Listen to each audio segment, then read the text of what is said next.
episodes? Yes. That book is $50. It's not a joke. But it's worth every penny. And I know that because I have these two, which are also $50 and $60. This one, though, was gifted to me, The Keys of Enoch, when I was 20 years old.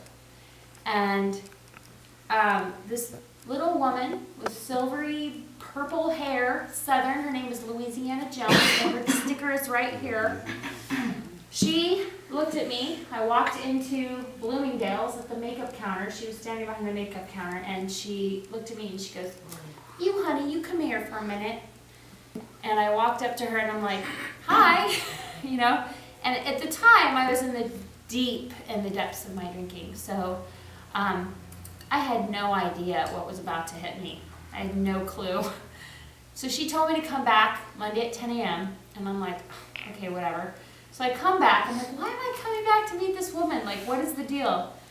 And I was standing there, and the screen starts coming up from, I'm standing in the mall, right? It's 10 a.m. There's nobody around. And I'm like, oh, this is ridiculous. What am I doing? And I start to walk away, and the metal gates start rolling up, and it's her. And she's like 4'9", you know. She goes, "Come here, honey." And she like grabs my hand. She like pulls me into the thing. And so she comes out with this golden velvet pouch with a book in it. And I'm like, oh God, it's a Bible. You know, I've done this, okay? I have already been born again. I am not interested. You know, like I was literally like that. She's like, ugh. And she takes my hand and she walks me out and she sits me down. She goes, "Sit down, honey." She's like, "You don't get it. Just sit down." And then she starts talking. She's like looking me dead in the eye. And she's like, "You're ascended master, a great right brother." And she's just like, she's like slamming with me with information. And I'm watching these like white light letters like hit me in the, you know, I'm just like, whoa, what is that? What am I seeing? Oh my God, you know? And, but what she was saying was so resonating in every cell of my being. Like I just was like, oh my God, this is truth. Like I just was like, I can't even, whoa, I don't know what's going on, but this is important. And she said, "Make sure you open this in quietude by yourself. This is sacred texts."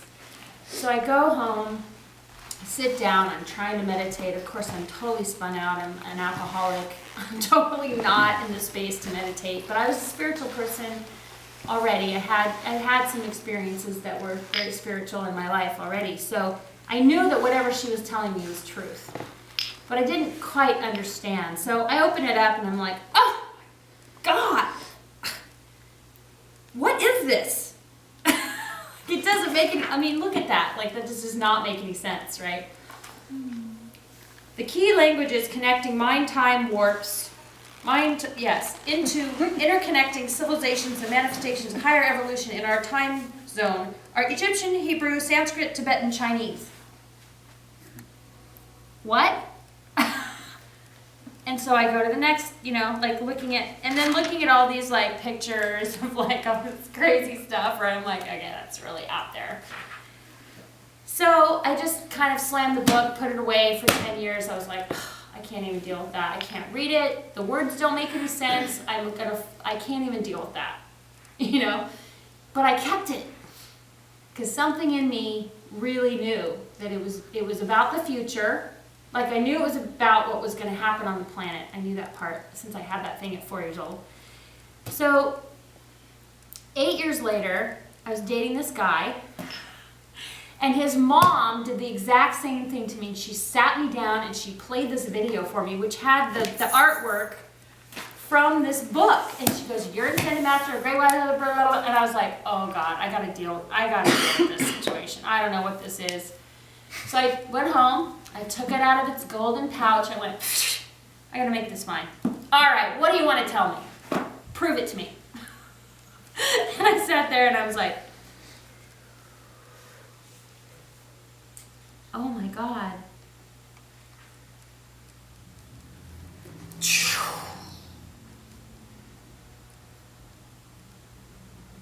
Okay, wow. Immediately felt an activation in my DNA. Didn't know what was happening to me, but I was like, I gotta read this book. So for the next 5 years, I used it as a divination tool to ask for, I still wasn't ready to dive in because I couldn't read it, but at that moment I was able to read it. And it penetrated every cell of my being. And so I just decided that I was going to keep it around me.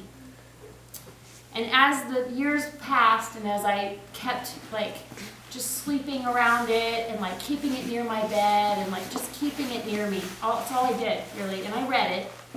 But I just read little bits and pieces until I could finally actually read it.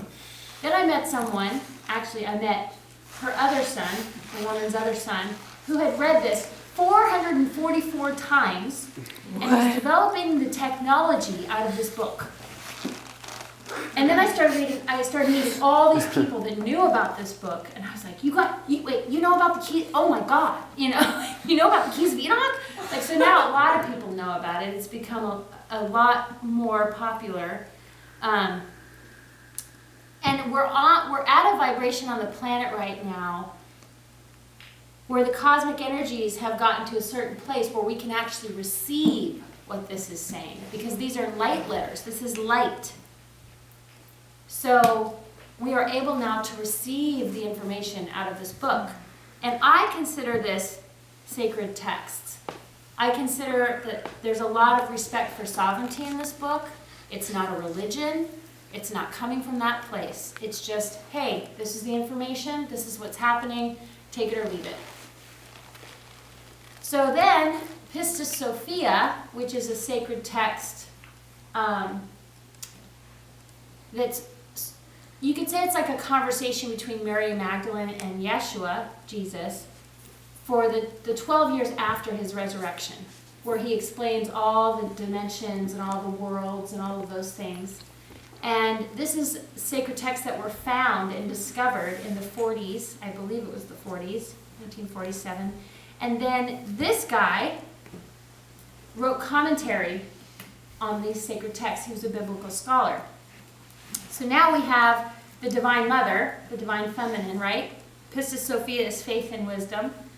So Yeshua talks about the Divine Mother and the Divine Father and the equality of the two of them, and how Sophia came down to earth, and she was basically the Divine Mother, and she came down to earth because the humans were suffering so deeply. And she kind of just picked everyone up with her skirt, and was like, what do I do?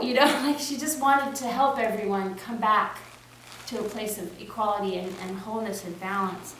And so these are reference books, and this is our main textbook that we have, the Over Self-Awakening, which is now in practical application of the keys of Enoch, of the 64 keys, so that we can literally apply the information into our physical bodies and bring ourselves into a place where we are in full embodiment. So that's what this is. And then this is the second of the series of the lineage of the codes of light. This is the second book. It's called The Brotherhood of the Magi. The lineage of the codes of light is another book, a novel that we will read, which is an incredibly activating book. It takes about 3 months to read. It's really intense, and because you'll remember, you'll start to, it'll trigger memories within you. During this process, we will be activating our DNA, and we will be putting our divine human self with we're going to put our I am presence literally into our physical body. So we're actually merging the two and becoming divine humans on this planet, and we'll be in full embodiment at that point. And what that means is we've got to release all our crap, we've got to activate our DNA, we've got to be willing to do whatever it takes.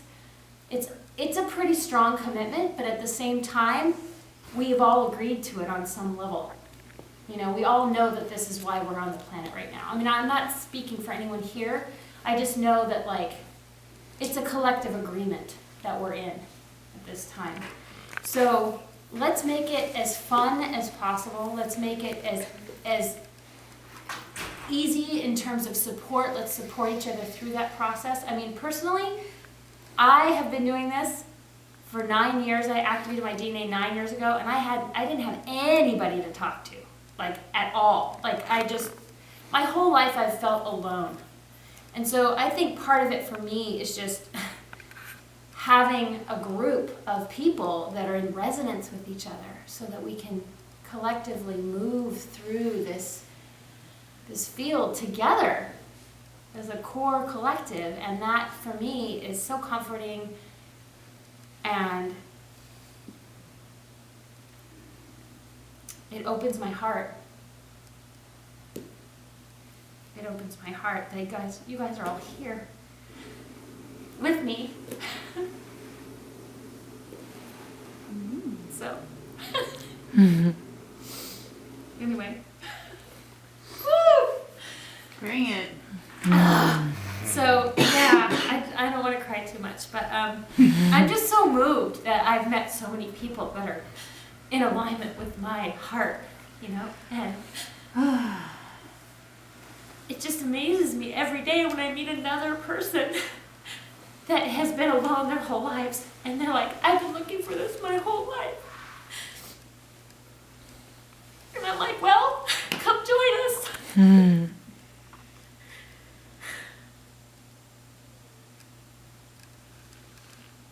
Because I want us all to be together.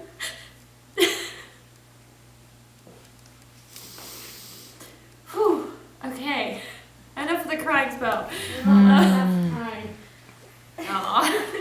Are you gonna cry now too? No. Oh. Support you. Oh, I'm good. I'm good. Thank you. Yeah, I'm really good. I just envisioned when she was hugging you, I just saw like you in the middle and like everybody hugging you. Yeah, I felt like I was being hugged by everyone. I was just like, whoa. And so my body wanted to come over to her, so I. Thank you. Thank you.